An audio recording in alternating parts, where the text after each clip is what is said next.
Hi friends, welcome to study with Hanshik. Please subscribe this channel. Telangana TET మరియు DSC ప్రత్యేకం 1500+ పేజీల material Shashi academy యాప్లో available ఉంది. లింక్ డిస్క్రిప్షన్లో ఉంది. డౌన్లోడ్ చేసుకోండి ఫ్రెండ్స్. ఓన్లీ 150 రూపీస్ మాత్రమే. వాట్సాప్ ద్వారా కానీ ఫోన్పే ద్వారా కానీ పొందవచ్చు. 9494525644. 7th లెసన్ నివాస ప్రాంతాలు, వలసలు. ఒక ప్రదేశంలోని మన నివాస స్థలాన్ని మన జీవితాలను ఏర్పరచుకున్న పద్ధతినే నివాస ప్రాంతం అంటారు. 25,000 జనాభాకి ఉద్దేశించిన సిమ్లా పట్టణంలో ఇప్పుడు 2 లక్షల మంది ఉంటున్నారు. హిమాలయాలు, లడఖ్లోని సుబ్రాలోయలోని ఒక గ్రామంలో మంచుకొండ కరగడంతో ఏర్పడ్డ వాగు పక్కన ఒక నివాస ప్రాంతం ఏర్పడింది. ఈ వాగు వేసవిలోనే ప్రవహిస్తుంది. ఆ కాలంలోనే వ్యవసాయం సాధ్యమవుతుంది. ఈ ప్రాంతంలో వర్షం అసలు పడదు. కొండలన్నీ చెట్లు లేకుండా బోడిగా ఉంటాయి. నివాస ప్రాంతాలు ఎలా ఏర్పడ్డాయి? తొలి మానవులు సుమారు 1.8 లక్షల సంవత్సరాల పాటు సేకరణ వేటగాళ్ళుగా గుంపులలో జీవించారు. అప్పుడు వాళ్ళు వ్యవసాయం చేసేవాళ్ళు కాదు. ఆహార లభ్యతలో వచ్చిన మార్పుల వల్ల కొన్ని బృందాలు ఆహార ఉత్పత్తికి, వ్యవసాయానికి పూనుకున్నాయి. దీనితో ఒక ప్రదేశంలో ఎక్కువ కాలం ఉండటానికి వీలయ్యింది. వ్యవసాయదారులుగా ఒకే ప్రదేశంలో స్థిర నివాసం ఉండటం పెరిగింది. మధ్యప్రదేశ్లోని భీంబెట్కాలోని రాతి గుహలో ఆది మానవులు నివసించారు. నివాస ప్రాంతాలు ఎందుకు మారుతాయి? భారతదేశాన్ని పరిపాలించిన అనేక రాజ్యాలకు ఢిల్లీ కేంద్రంగా ఉంది. భారతదేశానికి స్వాతంత్రం వచ్చినప్పటి నుండి ఢిల్లీ దేశ రాజధానిగా కొనసాగుతూ ఉంది. దశాబ్దాలు గడుస్తున్న క్రమంలో ఉద్యోగాలు, ఉపాధి, వైద్య, విద్యావకాశాలు వెతుక్కుంటూ దేశంలోని అన్ని ప్రాంతాల నుండి పెద్ద సంఖ్యలో ప్రజలు వలస రాసాగారు. దేశ రాజధాని కావడం, పార్లమెంటు, కేంద్ర ప్రభుత్వ కార్యాలయాలు ఉండడం వల్ల అన్ని రాష్ట్రాల ప్రజలు ఇక్కడ నివసిస్తున్నారు. దీని వలన జనాభా 2 రెట్ల కంటే ఎక్కువ పెరిగింది. ప్రతి నగరానికి వివిధ రకాల ప్రాంతాలు రూపొందించడానికి, కేటాయించడానికి సాధారణంగా ఒక మాస్టర్ ప్రణాళిక ఉంటుంది. ఢిల్లీకి ఇలాంటి మాస్టర్ ప్రణాళికలు 3 సార్లు తయారు చేశారు. అయితే ఇప్పటి పరిస్థితి చూస్తే ఈ ప్రణాళికలను సరిగా అమలు పరిచినట్లు కనబడదు. వాస్తవానికి ఢిల్లీ ప్రణాళికాబద్ధంగా పెరగలేదు. ప్రణాళికాబద్ధమైన కాలనీకి అన్ని సదుపాయాలు ఉంటాయి. వివిధ ఉద్దేశాలకు గుర్తించిన ప్రాంతాన్ని ప్రభుత్వం ప్రకటించాలి. ఆ ప్రాంతంలోని నిర్మాణాలు ఈ ఆదేశాలను పాటించాలి. అయితే ఇలాంటి ప్రణాళికలు అమలు కాలేదని స్పష్టమవుతుంది. నగరాల్లో వేగంగా జనాభా పెరుగుతోంది. ప్రణాళికలు తయారు చేయడంలో ఏ ప్రాంతాలను ఎందుకు ఉపయోగించాలో ప్రకటించడంలో ఆలస్యం జరుగుతోంది. నగరానికి వచ్చిన వాళ్ళు భూమిని ఆక్రమించుకొని ఎలాంటి అనుమతులు లేకుండా, ఎవరి సహాయం, ఏ సదుపాయాలు లేకుండా తమ శక్తి మేరకు ఆవాసాలు ఏర్పరచుకొని తర్వాత ఇల్లు కట్టుకుంటారు. ఇవి చాలా కాలం పాటు అనధికృత కాలనీలుగా ఉండిపోతాయి. అంతిమంగా ప్రణాళికను ప్రకటించిన నాటికి ఈ ప్రాంతాన్ని వేరే ఉపయోగం కోసం కేటాయించి ఉండవచ్చు. మాస్టర్ ప్రణాళిక ఈ కాలనీల అస్తిత్వాన్ని గుర్తించనందువల్ల వీటికి గుర్తింపు వచ్చే అవకాశం లేదు. ఫలితంగా ఈ ప్రాంతాలకు ఎటువంటి సదుపాయాలను స్థానిక ప్రభుత్వాలు కల్పించవు. వీటిల్లో నివసించే ప్రజలు పేదవాళ్ళు కానీ వారు నగరాన్ని నిర్మించారు మరియు నగరానికి అవసరమైన సేవలను వీళ్ళు అందిస్తున్నారు. ఎటువంటి ప్రదేశాలు నివాస ప్రాంతాలుగా మారాయి? దీనిని అర్థం చేసుకోవడానికి మనం 3 మౌలిక విషయాలను పరిశీలించాలి. ప్రదేశం, పరిస్థితి, ఆ ప్రదేశం యొక్క చరిత్ర. ప్రదేశం ఒక ప్రాంత లక్షణాలను తెలియజేస్తుంది. మిట్టపల్లాలు సముద్రానికి ఎంత ఎత్తులో ఉంది? నీటి వనరులు అంటే చెరువులు, నదులు, భూగర్భ జలాలు వంటివి. నేల రకాలు, భద్రత, ప్రకృతి శక్తుల నుండి రక్షణ వంటివి. ప్రాచీన కాలంలో నీటి సరఫరా బాగా ఉన్న ప్రదేశాలను దండెత్తి వచ్చే శత్రువుల నుండి రక్షణనిచ్చే ప్రాంతాలను నివాసానికి ఎంపిక చేసేవాళ్ళు.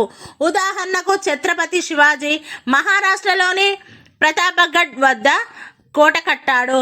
ఈ ప్రదేశం చాలా ఎత్తులో ఉండి చుట్టుపక్కల ప్రాంతాలన్నీ కనిపిస్తాయి కాబట్టి దీనిని ఎంపిక చేశారు. దీనివల్ల దీనికి సైనిక భద్రత ఉంది. ప్రాంతాలు ఒంటరిగా ఉండవు.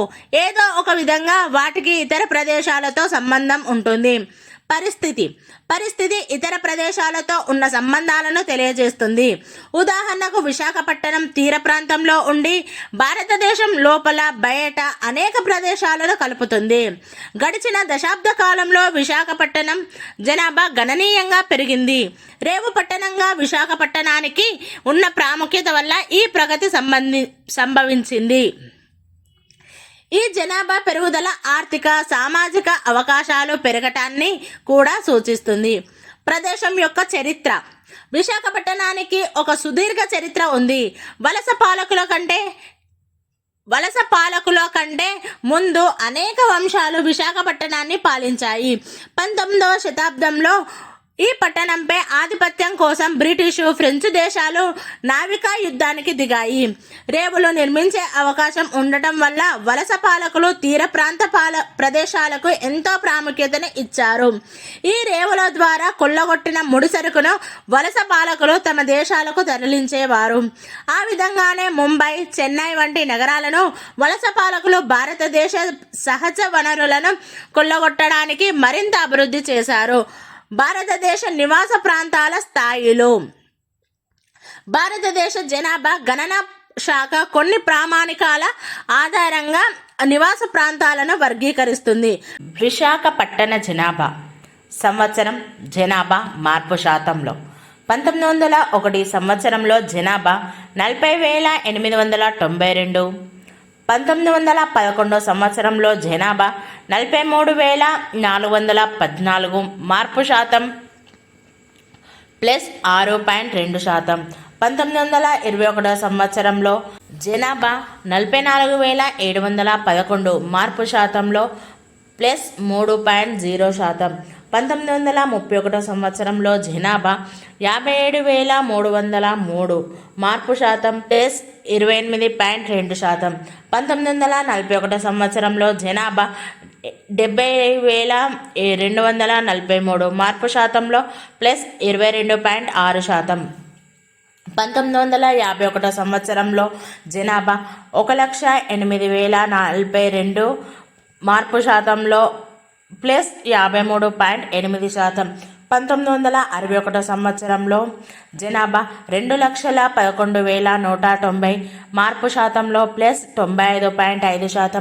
1971 సంవత్సరంలో జనాభా 3,63,467. మార్పు శాతంలో +72.1%. 1981 సంవత్సరంలో జనాభా 6,03,630. మార్పు శాతంలో +66.1%. 1991 సంవత్సరంలో జనాభా 7,52,031. మార్పు శాతంలో +24.6%. 2001 సంవత్సరంలో 13,45,938. మార్పు శాతంలో +78.97%. 2011 సంవత్సరంలో 20,35,690. మార్పు శాతంలో 51.2%. +51.2%. స్థాయి క్రమంలో భారతదేశ నివాస ప్రాంతాలు. నివాస ప్రాంత రకం, ఉపయోగించిన ప్రామాణికాలు, ఉదాహరణలు. మహానగరాలు 10 మిలియన్ జనాభాకి మించి ఉన్న నగరాలు. ఉదాహరణ ముంబై మహానగర ప్రాంతం 18.4 మిలియన్లు. ఢిల్లీ మహానగరం 16.3 మిలియన్లు. కోల్కతా మహానగరం 14.1 మిలియన్లు. మెట్రోపాలిటన్ నగరాలు లేదా 10 లక్షలు దాటిన నగరాలు 1 నుండి 10 మిలియన్ మధ్య జనాభా ఉన్న నగరాలు. చెన్నై 8.6 మిలియన్లు. హైదరాబాదు 7.2 మిలియన్లు. అహ్మదాబాదు 6.2 మిలియన్లు. క్లాస్ 1 నగరాలు 1 లక్ష నుండి 1 మిలియన్ మధ్య జనాభా ఉన్న పట్టణ ప్రాంతాలు. పట్టణాలు 5,000 నుండి 1,00,000 మధ్య జనాభా గల పట్టణ ప్రాంతాలు. రెవెన్యూ గ్రామాలు నిర్దిష్ట సరిహద్దులో ఉన్న గ్రామం. ఆవాస ప్రాంతాలు రెవెన్యూ గ్రామం లోపల కొన్ని ఇళ్ల సముదాయం. భారతదేశం ఆర్థికంగా అభివృద్ధి చెందిన దేశాల పంతాను అనుసరించి భవిష్యత్తులో అధిక శాతం జనాభా పట్టణాల్లో ఉండవచ్చు. భారతదేశంలో పట్టణీకరణ. భారతదేశంలో 35 కోట్ల మంది ప్రజలు అంటే జనాభాలో 1/3కి మించి మూడింట ఒక వంతుకు మించి నగరాలు పట్టణాలలో నివసిస్తున్నారు. ప్రజలు ఎక్కువగా వ్యవసాయేతర పనులు చేపడుతూ నగరాలు పట్టణాలలో నివాసం ఏర్పరచుకుంటున్నారు. దీనినే పట్టణీకరణ అంటారు. 1950లలో దేశంలోని అధిక శాతం జనాభా 5.6 లక్షల గ్రామాల్లో నివసిస్తుండేవాళ్ళు. అప్పుడు 10 లక్షల జనాభా దాటిన నగరాలు అయితే ఉండేవి. లక్ష జనాభా దాటిన పట్టణాలు 40 ఉండేవి. 2011 లెక్కల ప్రకారం ఈనాడు గ్రామాల సంఖ్య 6.4 లక్షలకు పెరిగింది. గ్రామీణ జనాభా 85 కోట్లుగా ఉంది. ముంబై, ఢిల్లీ, కోల్కతాలోని ఒక్కొక్క దాని జనాభా కోటిని దాటింది. 10 లక్షల జనాభా దాటిన నగరాలు 50కి పైగా ఉన్నాయి. 1950 సంవత్సరంలో అధిక శాతం జనాభా నివసించిన గ్రామాల సంఖ్య 5.6 లక్షలు. అప్పుడు 10 లక్షల జనాభా దాటిన నగరాలు 5, లక్ష జనాభా దాటిన పట్టణాలు 40. 2011 సంవత్సరంలో 2011 లెక్కల ప్రకారం ఈనాడు గ్రామాల సంఖ్య 6.4 లక్షలు. గ్రామీణ జనాభా 85 కోట్లు. ముంబై, ఢిల్లీ, కోల్కతాలోని ఒక్కొక్క దాని జనాభా కోటి దాటింది. 10 లక్షల జనాభా దాటిన నగరాలు 50. పట్టణీకరణ పెరిగినప్పటికీ ఇందుకు అనుగుణంగా అవసరమైన మౌలిక సదుపాయాలు కల్పించడం లేదు. పట్టణ మౌలిక సదుపాయాలకు ప్రత్యేకించి రోడ్డు రవాణాను మెరుగుపరచడంలో ప్రభుత్వ జోక్యం కొన్ని ఫలితాలను సాధిస్తోంది. అయితే విద్యుత్తు, నీళ్లు, వైద్య సదుపాయాలు చాలినంతగా లేవు. పట్టణాలు, నగరాలలోని పేద ప్రజల పరిస్థితి ఈ విషయంలో మరీ దారుణంగా ఉంది. భారతదేశ పట్టణ ప్రాంతాలు మన దేశ ఆర్థికాభివృద్ధికి ఏ విధంగా దోహదం చేస్తున్నాయి? పారిశ్రామిక కార్యకలాపాల కంటే సమాచార, సాంకేతిక, ఆర్థిక, బీమా, స్థిరాస్తి వంటి సేవారంగం కార్యకలాపాలు, రవాణా, నిల్వ, సమాచార ప్రసారాల వంటి సేవల వాటా ఎక్కువగా ఉంది. గత కొన్ని దశాబ్దాలుగా పారిశ్రామిక ఉత్పత్తిలో చెప్పుకోదగ్గ ప్రగతి లేదు. సేవారంగం కార్యకలాపాల నుండి ఎక్కువ ఉత్పత్తి చేస్తుంది. గ్రామీణ ప్రాంతాలతో పోలిస్తే పట్టణ ప్రాంతాలలో పేదరిక స్థాయి తక్కువగానే ఉన్నప్పటికీ అధిక ఆదాయం, తక్కువ ఆదాయం గల కుటుంబాల సంఖ్య వ్యత్యాసం చాలా ఎక్కువగా ఉంది. ఈ వ్యత్యాసం పట్టణాలు, నగరాల్లో ఇంకా పెరుగుతోంది. పట్టణ ప్రాంతాలతో ఇతర కులాలతో పోలిస్తే షెడ్యూల్డ్ కులాలు లేదా జాతుల ప్రజల ఆదాయాలు చాలా తక్కువగా ఉన్నాయి. 2009-10లో షెడ్యూల్డ్ కులాలు లేదా జాతులకు చెందని పట్టణ ప్రాంత ప్రజలలో పేదరికం 1/6 ఆరింట ఒక వంతు ఉండగా షెడ్యూల్డ్ కులాలు లేదా జాతుల ప్రజలలో అది అంతకు రెట్టింపుగా ఉంది. పేదలలో అధిక శాతం మహానగరాలలో నివసించకుండా పట్టణాలలో ఉంటూ అవ్యవస్థీకృత రంగాలలో పనిచేస్తున్నారు. పట్టణాలు, నగరాలలోని జనాభా పెరుగుదలలో అధిక భాగం సహజ వృద్ధి వల్ల జరిగింది. ఈ పట్టణాల జనాభా కాలక్రమంలో పెరిగింది. చుట్టుపక్కల గ్రామీణ ప్రాంతాలను కలుపుకోవడం వల్ల కొన్ని పట్టణాలు, నగరాలు విస్తరించాయి. జనాభా వృద్ధిలో 1/5, ఐదింట ఒక వంతు మాత్రమే గ్రామీణ ప్రాంతాల నుండి పట్టణ ప్రాంతానికి వచ్చిన వలసల వల్ల సంభవించింది. పట్టణీకరణ సమస్యలు. పట్టణీకరణ పెరగడం అంటే ప్రజల అవకాశాలు పెరగడం, ఆర్థిక కార్యకలాపాలు పెరగడం వంటివి ఒక్కటే కాదు. దానివల్ల ఎన్నో సమస్యలు ఉత్పన్నమవుతాయి. పర్యావరణంపై ఒత్తిడి పెరుగుతుంది, వాయు కాలుష్యం పెరుగుతుంది. ఇది ఆరోగ్య సమస్యలకు, ఆ స్థానికంగా వాతావరణ మార్పులకు దారితీస్తుంది.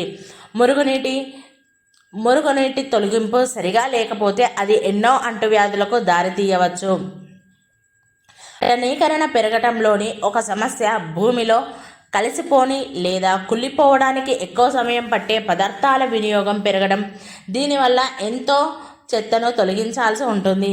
పట్టణ ప్రాంతాల్లో విస్తరిస్తూ ఉండడంతో వీటిని చెత్త శుద్ధి కర్మాగారాలకు తీసుకెళ్తున్నారు లేదా గ్రామీణ ప్రాంతాల్లో పడేస్తున్నారు. విమానాశ్రయ నగరాలు. భారతదేశంతో సహా అనేక దేశాలలో కొత్త రకపు నివాస ప్రాంతాలు ఏర్పడుతున్నాయి. ఈ నివాస ప్రాంతాలు పెద్ద పెద్ద చుట్టూ విమానాశ్రయాల చుట్టూ ఏర్పడుతున్నాయి. అందుకే వీటిని విమానాశ్రయ నగరాలు లేదా ఏరోట్రోపోలిస్ అంటున్నారు.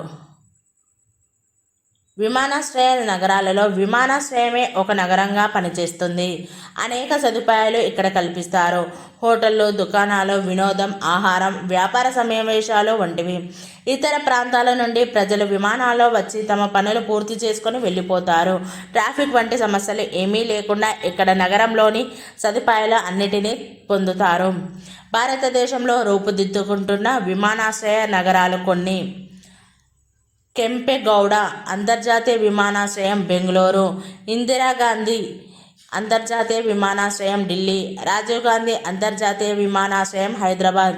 ఇతర దేశాలలో ఏర్పడుతున్న విమానాశ్రయ నగరాలకు ఉదాహరణలు: సువర్ణభూమి అంతర్జాతీయ విమానాశ్రయం బ్యాంకాక్ థాయిలాండ్, దుబాయ్ అంతర్జాతీయ విమానాశ్రయం దుబాయ్ యుఏఈ, కైరో అంతర్జాతీయ విమానాశ్రయం కైరో ఈజిప్ట్, లండన్ హీత్రూ విమానాశ్రయం లండన్ యూకే.